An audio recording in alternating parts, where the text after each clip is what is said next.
Another update dito sa buhay probinsya namin. Simula nung nakalipat kami sa Batangas. So pagkagising nga pala, kumain na agad kami. At eto, meron nga palang naisa lang ditong labahin si Pinggoy. Actually, naawa nga ako sa washing machine dito. Since yung pwesto niya, during this time of the day, tutok na tutok yung araw. So, feeling ko, baka madali siyang masira dito. And since bago pa lang naman, hindi ko pa alam kung anong oras yung hindi talaga tutok yung araw sa pwesto na ito. So, tatakpan ko na muna siya ng karton. And maybe next time, magsaset na lang kami ng oras kung ano yung best time na maglaba para hindi patirik yung araw. Then, kapag tapos na maglaba, ililipat na lang yung washing machine dito sa covered court since digulong naman yung patungan ng washing machine.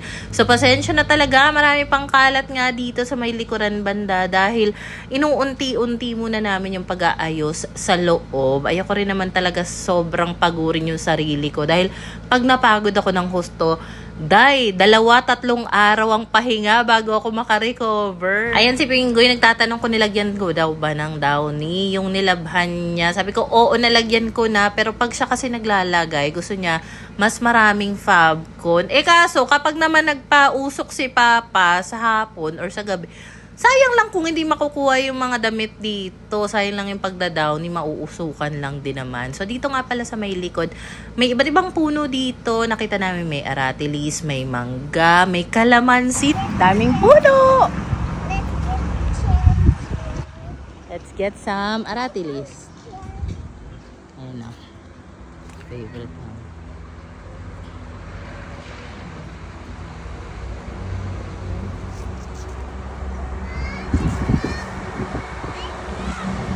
Kawa, you get this one, the red one.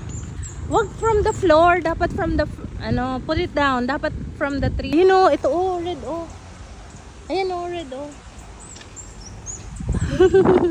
Hawakan mo yung puno. Okay. I-wash it mo na with water, and you can eat it. Pagkatapos nga namin kumuha ng iilang aratilis doon, hinugasan din namin agad din. Kinain na. So, dito naman ako maglalagay sa kusina dahil hindi nga ako natapos kahapon. Napagod na kasi ako. Parang hindi naman nauubos yung mga ligpitin dito. So, bago ako magsimula, binuksan ko na muna ng bongga yung mga bintana dito sa kusina. Binuksan ko na rin yung ilaw para mas maliwanag naman. And then dito nga pala, tinanggal ko yung stainless na pull-out kineme dyan para mas malagyan ko nga ng mga kailangan kong ilagay dito, which is mga cleaning product. Simula nung naipasok kasi itong mga lamesa at upuan dito sa kusina, hindi pa talaga kami nakakain dyan, gawa ng kung ano-ano pa nga yung mga nakatambak. So, ang bala ko talaga today, ma-achieve ko na ma-clear yan. Doon nga pala sa huling vlog ko, meron akong mga nababasang nag-comment na sayang naman daw yung bintana dito, wag ko daw takpan, alisin ko daw itong cabinet na ito. So, hindi ko naman pwedeng alisin lang yung ibabaw na part kasi wala rin naman akong pagpapatungan yan. Kaya minabuti ko ng alisin lahat yan kasi separate na cabinet yung ilalim at saka yung sa ibabaw. So, i-rearrange ko na naman ito and dito nga inusog ko na rin yung mga upuan, pati lamesa. And I know, mas maganda naman talaga yung ganito para mas maaliwalas. It's just that, syempre, bago lang tayo, hindi mo naman agad masiset up lahat ng mga gamit mo sa bahay. So next, saan ko naman isusuksok itong puting cabinet. Ang bala ko is iuurong ko itong mga ref, then itong itim na metal rack. Alisin ko yan dyan, and then aalisin ko rin itong ref ni Papa. Bali, ililipat ko lang naman siya dito sa kabila. Good thing din talaga, maliban sa washing machine namin, itong mga ref namin ni Papa, may mga patungan niya na digulong. So, hindi rin naman mahirap i-adjust yung mga yan. Nasadaan ko na rin ng walis at mop itong area or yung floor kung saan ko nga ipopwesto itong cabinet na puti. In fairness, malaki rin bagay talaga na nagva-vlog ako. Kasi minsan meron ako mga gustong malaman, may mga tanong ako. Tapos, sa mga comment lang din ako nakakakuha ng mga sagot sa mga tinatanong ko, hinahanap ko. At saka yung mga suggestion, kahit minsan hindi mo naman tinatanong, yung iba kasi talagang helpful, talagang nakakatulong siya, gaya na lang nito. And sorry nga pala, hindi ko mailipat itong mga sapatos sa labas kasi may nagsuggest nga sa comment na nakakasikip daw sa daan. Hindi ko siya ililipat sa labas kasi masyadong maalikabok na doon, nasisikatan ng araw, and okay naman siya dyan. Don't worry po. po. Alam ko namang concern kayo, pero okay yung mga sapatos dyan. So, dito kasi, naglagay ako ng extra space kasi may 4 na saksakan sa may likod nga ng tubigan and then isa pang saksakan dyan malapit sa may pinto sa likod. Covered naman yung mga pinggan, mga lagayan namin ng mga baso. So, okay lang naman na kahit papano nandito siya. Even yung mga sapatosan namin, may mga takip naman yan. So, dito naman sa ilalim ng cabinet, ang ipaglalagay ko dito is yung mga stocks ng grocery. Bale, pantry siya at the same time, yung ibang mga kitchen utensils doon din. And then, nag-decide ako na yung coffee area dito na lang sa cabinet na may fuse box. Kasi, tinry kong maglagay ng coffee nook nga dito. Diyos ko, maya-maya lang kung saan-saan na nakalagay yung thermos, yung kettle. Naiinis ako. So, gusto ko na sa isang cabinet lang siya para kahit kagulo sila doon, at least naka-cover dahil may pinto nga. So, inorganize ko naman yung mga kape, pinagugupit ko na yung mga creamer, mga coffee sticks, at pinaglalagay ko sila dito nga sa mga organizer na ganitong klaseng container para madali na lang nilang makuha. Pag ito talaga nagulo pa, ewan ko na lang talaga. Then, sa katabing side naman itong kapihan is yung lagayan namin ng mga tumbler, mga gamot, vitamins. Hindi pa naman kami nag-grocery ng sobrang bongga, so halos wala pa rin naman kami masyadong stocks ng mga pagkain dito. Bali, kung ano lang yung mga galing doon sa dating apartment, yun lang din yung mga nandito, gaya na lang ng ilang pang pasta, mga iilang noodles. Sa ref nga pala namin, may mga leftover pang bulalo. Diyos ko, to bulalo, pang ilang araw na. Tapos meron pang mechado, may menudo pa. Kaya naman,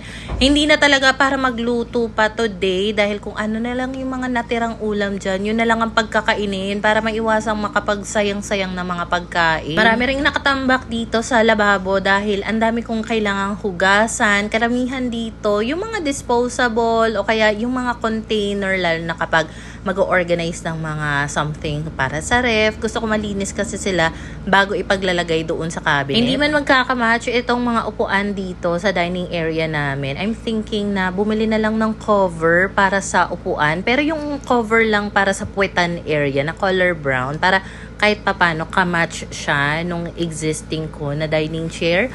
So, maghanap ako ng mura and lalagyan natin yan pansamantagal. So, tinry ko nga pala maglagay dito ng pahalaman sa may bintana. Kaso hindi umubra, wala akong mapagsasabitan. Maybe next time na lang. So, dahil nakaramdam na nga ako ng gutom, eto at naghain na nga ako. At ang napili nating ulam, dahil 3 ang choices, bulalo. Alam mo, malaki na nga itong kainan namin na table, pero hindi pa rin namin magawa talaga magsabay-sabay ng kain. Maybe next time. So, syempre, dito tayo pupwesto sa may area ng bintana. And yes, talaga naman, grabe yung pa-view dyan. Makikita mo talaga, maririnig mo rin talaga yung mga dumadaang mga truck, karamihan mga truck, yung tipong alam mo na nag-aangkat ng mga something from one place to another, ganon. Ang dami, tapos ang bibilis talaga ng mga takbo dyan sa labas. Kaya siguro kung mag-i-e-bike ka sa labas, nakakatakot kasi ibang level yung patakbo dito sa probinsya. Si Pinggoy nga na marunong din naman mag-drive ng sasakyan, pati motor, natakot daw siya na mag-motor dyan sa labas kasi nga siguro naninibago lang din siguro. Well, anyway, pagkatapos ko nga makakain dito, sinubukan ko na rin pala yung mga bagets ko. Nanasan ko lang din itong lamesa ni Papa. Ang ginamit kong panlinis dito, alam nyo na, Steaways Multi-Purpose Cleaner at yung wipes ay from Neo's Wipe. Napansin ko na may kakaunting langgam nga dito, nagmamarcha sa likod. So, ayan, pinasadahan ko ulit ito ng punas. Kahapon, namap ko naman itong wall na ito. So, I think aaraw-arawin ko siya hanggat wala na akong makitang langgam doon. So, eto nga pala yung TV namin. Alam mo ba, nakabubble wrap yan ng ilang balot ilang coat. Ilang coat. Basta nakabubble wrap siya ng bongga. Tapos buti na lang nakita ni Papa yung paa nitong TV nga namin kasi ipapwesto na namin siya sa may sala. Tapos, kahapon ba yun? Basta nung hindi pa ako nakakapag-unbox sa mga gamit dito, nagulat ako dahil may kapatong na mabigat na box doon sa TV. Hindi pala nila alam na TV yun. So, ayun, napatungan. Good luck na lang kung aandar to. So, ayan nga si Pinggoy. Nagsalang pa rin siya. Kaya na meron pa siyang sinasampay. And pasensya na rin pala kung hindi agad ako makapag-update. Dahil even up to now, wala pa po kaming internet connection. Meron akong isang paraan na naisip. Inaantay ko na lang dumating. And umaasa lang talaga muna ako sa ngayon sa data ko para makapag-upload. And usually gusto nyo na mahaba na vlog. Kaso kapag mahabang vlog nga, pahirapan, gapang talaga yung pag-upload niya. So, if ever lang naman na gusto nyong updated sa mga ina-upload ko, i-follow nyo na lang ako sa Blue App or sa Nyepb. Ice the Toysky pa rin naman yung pangalan ko doon. Dahil doon ako una nag-upload kasi monetize.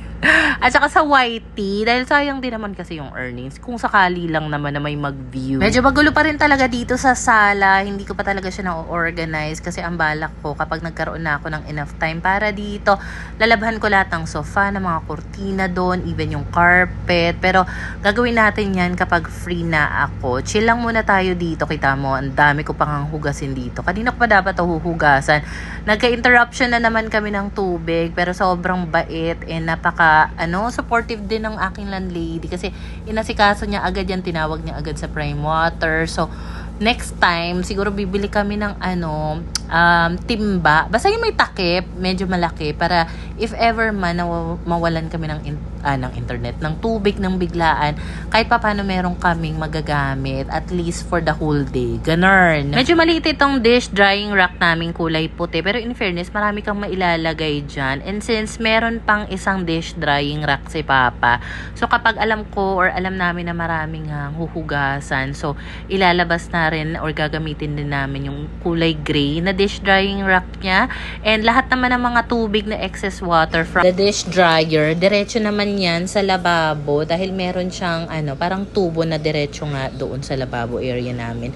Ito lang yung napansin ko kasi kapag marami kang hinugasang mga plato, ganyan, mababasa talaga yung tiyan mo, yung damit mo, dapat nakasuot kang apron. O kaya, magsasuggest ako kasi meron pinadala sa aking faucet. Noon pa, last year pa yata. So, titignan natin kung pwede nating maipakabit yun para medyo mataas naman yung faucet sa kusina. Kinahapunan nga pala, dito lang kami tumambay sa may likuran. Grabe yung mga ibon dito. Tignan mo pa lang, parang nakaka-relax na. Tapos, dito nga pala naligo sina Pinky, Kowa, at Pinggoy dyan sa labas. Pagkatapos nila maligo, yung ginamit na tubig, yun lang din yung ginamit ni Papa para panglinis dito sa motor niya. Alam mo, habang naglilinis nga dito ng motor si Papa, nagkukwentuhan kami. Tuwang-tuwa rin talaga kami na nakalipat kami dito. Ibang-iba talaga yung simoy ng hangin. So, dahil paggabi na nga, ayan, at konting pasilip lang muna bago magsara ng mga bintana. So, yan ang pinaka-ritual kapag hapon na dito. Yun lang, bye!